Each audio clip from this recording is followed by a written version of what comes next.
অনুষ্ঠানের আজকে সম্মানিত সভাপতি ডক্টর আব্দুল্লাহ মামুন, যিনি তানজুল উম্মার অন্যতম কর্মকর্তা, আজকে মঞ্চে উপবিষ্ট বিশেষ মেহমানবৃন্দ এবং মঞ্চে উপবিষ্ট তানজুল উম্মার বিভিন্ন শাখা প্রধানগণ উপস্থিত, আমার প্রাণপ্রিয় অভিভাবক অভিভাবকবৃন্দ, উপস্থিত শিক্ষক মন্ডলী শিক্ষিকাবৃন্দ এবং আমার প্রাণপ্রিয় ছাত্র বন্ধুরা, আসসালামু আলাইকুম ওয়া রাহমাতুল্লাহি ওয়া বারাকাতুহু।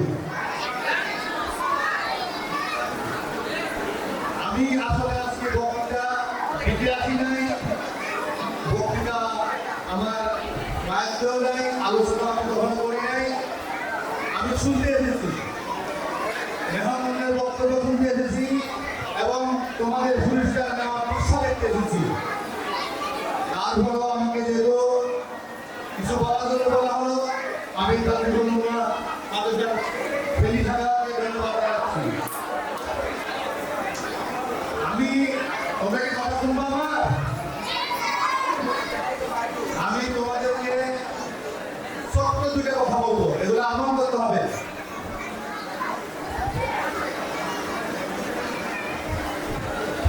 তোমাদের আমরা জানি তোমরা এক একজন এখান থেকে পড়ালেখা শেষ করে ভবিষ্যতে তোমরা ভালো করে হাফেজ হবে, পাশাপাশি ডাক্তার হবে, তোমরা কোরআনের হাফেজ হবে, পাশাপাশি জেলা প্রশাসক হবে, তোমরা ভালো হাফেজ হবে, তোমরা দেশের প্রেসিডেন্ট হবে, তোমরা ভালো হাফেজ হবে, পাশাপাশি তোমরা এমপি হতে পারবে।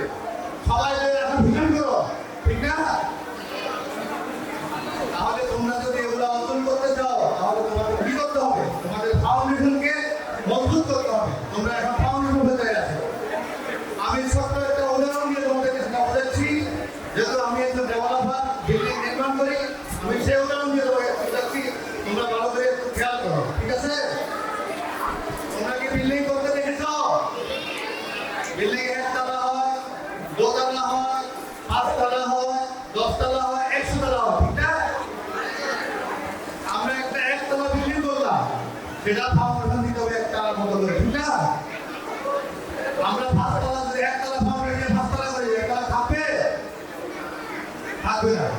তাহলে পাঁচতলা করতে হলে পাঁচতলা ফাউন্ডেশন দিতে হবে, 100 তলা করতে হলে 100 তলা ফাউন্ডেশন দিতে হবে। তাহলে বোঝা গেল ফাউন্ডেশন যত মজবুত বিল্ডিং তত উন্নতি করতে থাকবে, ঠিক না? ঠিক না বলো? তাহলে তোমাদের ফাউন্ডেশনকে মজবুত করতে হবে, তোমাদের জ্ঞানের ফাউন্ডেশনকে মজবুত করতে হবে। তাহলে তোমাদের কি করতে হবে? কয়েকটা অনেক বিষয় আছে, আমি তোমাদেরকে দু একটা কথা বলবো। তোমরা যদি এগুলো আমল করো, তোমাদের ভূমিকা বিকশিত হবে, তোমরা দেশের এক একজন দেশের সুনাগরিক হবে, দেশ পরিচালনা করতে পারবে। 1 নম্বর হলো তোমরা মনোযোগ সহকারে পড়াশোনা করবে। মনোযোগ বুঝতেছিল না? পড়াশোনা করবে আর একটা দুষ্টামি করবে। মনোযোগ বুঝতে পারছেন জিনিসটা? তাহলে ভালো করে পড়ালেখা করতে হবে, মনোযোগ সহকারে পড়ালেখা করতে হবে, এটা হলো 1 নম্বর। 2 নম্বর হলো তোমাদের বাবা মা কি তোমাদেরকে ভালোবাসে? তোমাদের কি ভালো চায়? তাহলে 2 নম্বরে মা বাবার কথা শুনতে হবে, যে তোমরা তোমাদের ভালো চায়, তোমরা ভালো মা চায়, মা বাবার কথা শুনতে হবে।